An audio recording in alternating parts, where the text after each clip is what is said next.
Good morning, welcome to CATEX TV. My name is Frank Fortunato. Today is Tuesday, February 25th, 2014. Well, finally, after a couple of very serious and deadly train derailments involving Bakken crude oil from North Dakota, we have some evidence. A Wall Street Journal sponsored study indicates that crude oil from North Dakota's Bakken Shale formation contains several times the combustible gases as oil from elsewhere. This, of course, raises new questions about the safety of shipping such crude oil by railroad throughout the United States. The lac-megantic crash, of course, in Canada in the summer, which killed several dozen people, is the biggest one that comes to mind. There was also one in Crawford, North Dakota, about 2 months ago that involved the evacuation of the whole town. Regulators and the industry have not yet come up with a plan as far as what needs to be done. There is a plan afoot to create stronger rail cars, tanker cars, but they have not yet reached service. Burlington Northern has in fact ordered several hundred such cars. However, the Department of Transportation still has plans to allow such Bakken crude trains to traverse major metropolitan areas. Given this evidence that's come out now, comparing the Bakken crude oil to 86 other locations worldwide, finding it the most combustible, given this new evidence, it's unlikely that we're going to be seeing such trains transit major metropolitan areas.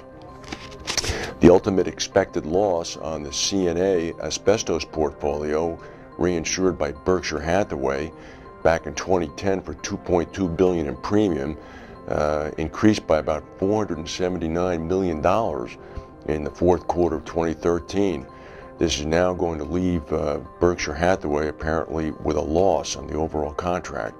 Since the deal was agreed upon, the expected losses from asbestos and environmental pollution runoff have now increased by $900 million, meaning Berkshire is going to be $300 million in the red. Berkshire is known for reinsuring very big types of environmental claims. They picked up the runoff book for AIG for $262 million.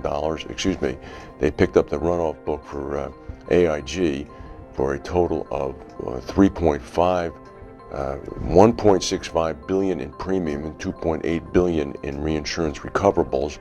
They also picked up the medical malpractice book for Cigna for 2.2 billion of premium, and of course they also the biggest deal of yet was them reinsuring $7.8 billion of liability for Equitas, the vehicle holding many of the Lloyd's asbestos claims. Now, when they say that Berkshire Hathaway has lost money, what that means is that the payout in comparison to the premium might have tipped the balance, but it does not indicate what Berkshire might have made in terms of fees and investment income. You can be sure that when internally the money is added up, Berkshire did not do badly. QBE's North American operations were blamed for disappointing 2013 results for the big Australian insurance group. It reported a net loss after tax of $254 million for 2013, compared with a net profit of $761 million in 2012.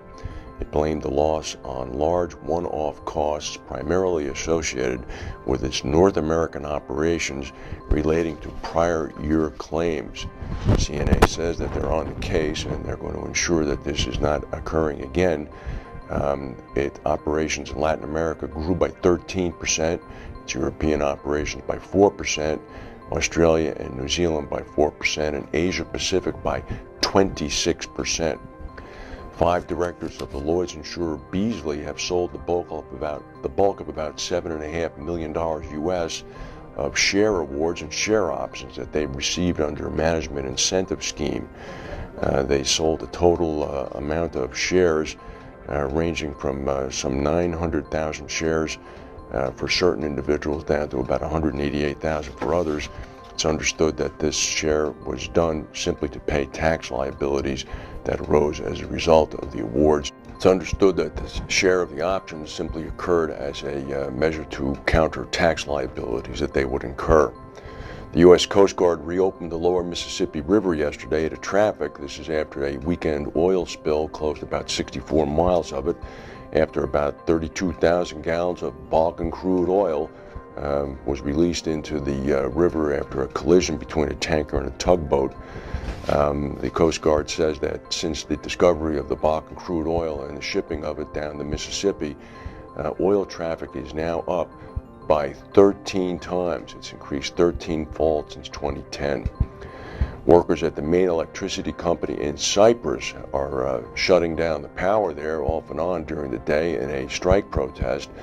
One of the terms of the European bailout of Cyprus last year for some $1.9 billion included privatizing the national electric company. The workers are upset with that, and they're in fact protesting. They're going to meet today to decide whether they should shut the power off again.